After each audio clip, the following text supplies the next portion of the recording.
Hello and good morning everyone. मेरा नाम है अजय जागलान। इजी इकोनॉमिक्स में आप सभी का एक बार फिर से स्वागत करता हूं। उम्मीद करता हूं आप सभी सकुशल होंगे अपने घर पे। तो बच्चों, जैसा कि आप सब जानते हैं, हम लोग स्टैट्स के अंदर चैप्टर कवर कर रहे हैं जिसका नाम है डायग्रामेटिक प्रेजेंटेशन या फिर फ्रीक्वेंसी। जो फ्रीक्वेंसी डायग्राम होते हैं उनकी प्रेजेंटेशन हम लोग कैसे करते हैं with the help of histogram, polygons and ogive की हेल्प से हम लोग उनकी प्रेजेंटेशन करते हैं। जो लास्ट लेक्चर था उसमें हम लोग हिस्टोग्राम का जो पूरा डेटा था उसको अच्छे से समझ चुके हैं कि हिस्टोग्राम क्या होते हैं, कैसे उनको प्लॉट किया जाता है। ठीक है, जो आज का लेक्चर होगा उसमें हम लोग सीखेंगे पॉलीगन क्या होते हैं, पॉलीगन को प्लॉट कैसे किया जाता है, वो कैसे डायग्रामेटिक रिप्रेजेंटेशन करते हैं। ठीक है, सो आज के लेक्चर में आपको बहुत कुछ जानने को मिलेगा। So a lot to know, a lot to discuss as always, but before we begin, अगर आप इजी इकोनॉमिक्स पर नए हैं तो इजी इकोनॉमिक्स को सब्सक्राइब करना बिल्कुल ना भूलें और बेल आइकन को प्रेस जरूर कर लें। सबसे पहले थोड़ा बच्चे आप बेसिक समझ लीजिए, पॉलीगन्स होते क्या हैं। देखो, पॉलीगन और जो डायग्राम्स होते हैं उनमें कुछ खास अंतर होता नहीं है।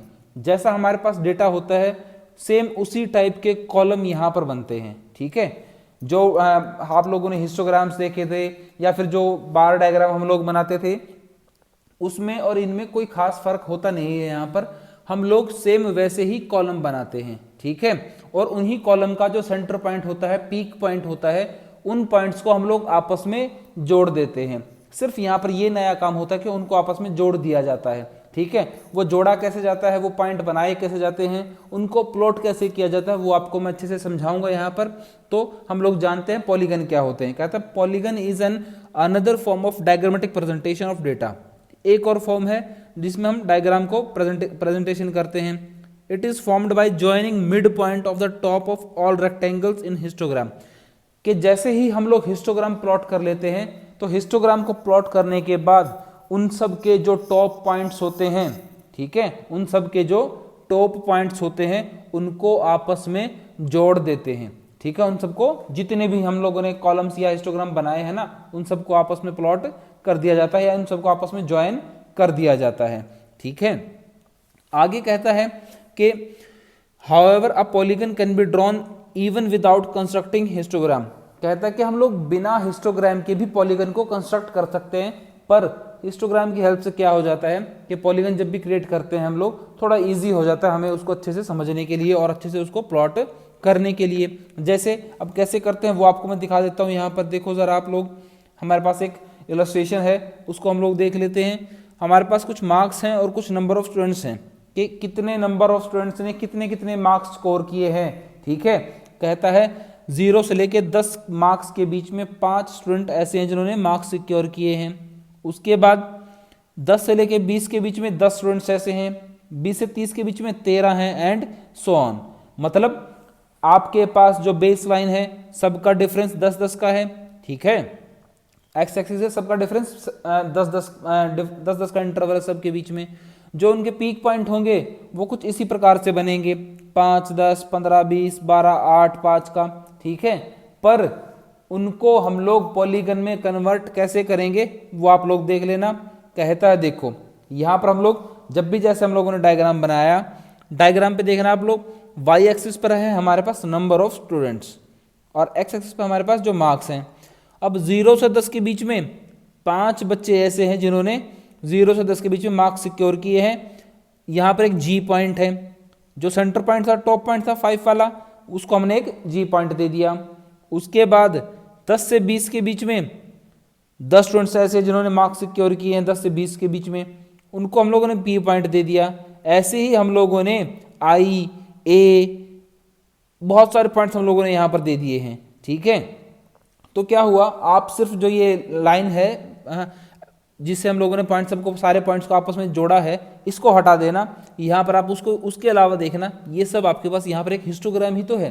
ठीक है, पर उस हिस्टोग्राम को पॉलीगन में कन्वर्ट कैसे किया गया है बच्चे, जो टॉप पॉइंट हैं आपके पास, जितने भी टॉप पॉइंट हैं आपके पास, उन टॉप पॉइंट्स को, ठीक है, उन सब टॉप पॉइंट्स को एक मिड पॉइंट दे के आपस में जोड़ दिया गया है। और इस हिस्टोग्राम के अलावा जो सिर्फ ये कर्व बन रही है लाइन की आपस में जोड़ने के बाद, जो लाइन की कर्व बनी है हमारे पास, इसी को कहा जाता है पॉलीगन भाई। ठीक है, तो पॉलीगन में और हिस्टोग्राम में सिर्फ एक लाइन का, जो लाइन ड्रॉन की गई है सिर्फ उसका यही फर्क है, कोई और फर्क यहाँ पर है नहीं भाई। एक और इलस्ट्रेशन है उसमें हम लोग देख लेते हैं। कहता है कि इस इलस्ट्रेशन के अंदर आपके पास डेटा है फ्रीक्वेंसी पॉलीगन का। कैसे? 10 से 20, 20 से 30, 30 से 40, 40 से 50, 50 से 60, 60 से 70 का। ठीक है, पर यहाँ पर कुछ बेसिक सा डिफरेंस है। वो डिफरेंस क्या है हम लोग वो भी जानते हैं। पर नंबर ऑफ स्टूडेंट्स यहाँ पर कितने हैं? 10, 15, 20, 22, 15 एंड 10 का भाई। ठीक है, तो हम लोग देखते हैं। कहता है to construct the frequency polygon, हमें फ्रीक्वेंसी पॉलीगन को बनाने के लिए, कंस्ट्रक्ट करने के लिए क्या करना पड़ेगा कि फ्रीक्वेंसी पॉलीगन विदाउट कंस्ट्रक्टिंग अ हिस्टोग्राम, बिना हिस्टोग्राम कंस्ट्रक्ट किए, मतलब बिना हिस्टोग्राम्स को जो कॉलम्स हैं उनको कंस्ट्रक्ट किए हम लोग फ्रीक्वेंसी पॉलीगन कैसे बनाएंगे। कहता है first we should mark the mid point of the class interval of X axis, कि हमारे पास जितने भी क्लास इंटरवल्स हैं उनके मिड पॉइंट्स को हम लोगों को देखना है। ठीक है, जो मिड पॉइंट्स हैं उनको देखना। सबसे पहले मिड पॉइंट लो हम लोग कैसे निकालेंगे? कहता है मिड पॉइंट निकालने के लिए हमें क्या करना पड़ेगा भाई, जैसे मार्क्स हैं हमारे पास 10 से 20 के बीच में, तो जो लोअर वैल्यू है और अपर वैल्यू है, ठीक है, लोअर लिमिट और अपर लिमिट, लोअर लिमिट हमारे पास 10 की है, अपर लिमिट यहाँ पर 20 की है, तो उन दोनों को आपस में जोड़ के 2 से डिवाइड कर दिया गया, मिड वैल्यू आ गई। या फिर ये तो बेसिक सा बच्चे आप लोग ऐसे भी समझ सकते हैं 10 और 20 के बीच की मिड वैल्यू क्या होगी। पर फिर भी अगर तरीके से देखा जाए तो जो लोअर वैल्यू और अपर वैल्यू को ऐड करने के बाद उसको 2 से डिवाइड कर दिया गया, तो मिड वैल्यू आ गई हमारे पास 15, 25, 35, 45, 55, 65। अब नंबर ऑफ स्टूडेंट्स है हमारे पास कुछ, वो सब आपको सेम है ही आपके पास यहाँ पर। उसके बाद कहता है बच्चे आप लोग देखो अब क्या किया है यहाँ पर भाई, उसने जो पहली फ्रीक्वेंसी थी सिर्फ मिड पॉइंट्स को, यहाँ पर पॉलीगन को प्लॉट करने के बजाय, हिस्टोग्राम को प्लॉट करने के बजाय और उस इंटरवल को लिखने के बजाय उसने सिर्फ मिड पॉइंट्स को ही ले लिया। 5, 15, 25, 35, 45, 55, 65 और 75, और उन्हीं के सामने उन्हीं के टॉप पॉइंट्स पर जो फ्रीक्वेंसी थी उसको प्लॉट कर दिया। जैसे पहली फ्रीक्वेंसी हमारे पास कितनी थी? 0 से लेके 10 के बीच की थी, सॉरी 10 से लेके 20 के बीच की फ्रीक्वेंसी थी भाई। पर वहां का मिड पॉइंट क्या था हमारे पास? वहां का मिड पॉइंट था हमारे पास 5 का, और फिर आगे 15 का मिड पॉइंट था। 15 के मिड पॉइंट पे, जहां मिड पॉइंट था 15, 10 से 20 के बीच में, वहां पर हमारी फ्रीक्वेंसी थी 10 की, तो उसने 10 पर पॉइंट प्लॉट कर दिया। आप लोग कहेंगे सर ये 5 पर एक पॉइंट प्लॉट है। बच्चे ये पॉइंट प्लॉट नहीं है, यहाँ पर ये एक्स एक्सिस को टच किया गया लाइन है। जो लाइन पॉलीगन की एक्स एक्सिस को टच कर रही है ये वो लाइन है हमारे पास यहाँ पे, ठीक है, और उसी को यहाँ पर रिप्रेजेंट किया गया है भाई। और इसी प्रकार से उसने बाकी पॉइंट्स को भी यहाँ पर नोट डाउन कर दिया है, पॉइंट आउट कर दिया है, और पूरी कर्व को आपस में जोड़ दिया गया है, तो कर्व बन गई है हमारी पॉलीगन की भाई, ठीक है। और इसी पॉइंट के साथ, इसी टॉपिक के साथ आपका जो ये वाला टॉपिक था पॉलीगन, वो भी यहाँ पर खत्म होता है। उम्मीद करता हूँ आपको पूरा टॉपिक क्लियर हुआ होगा।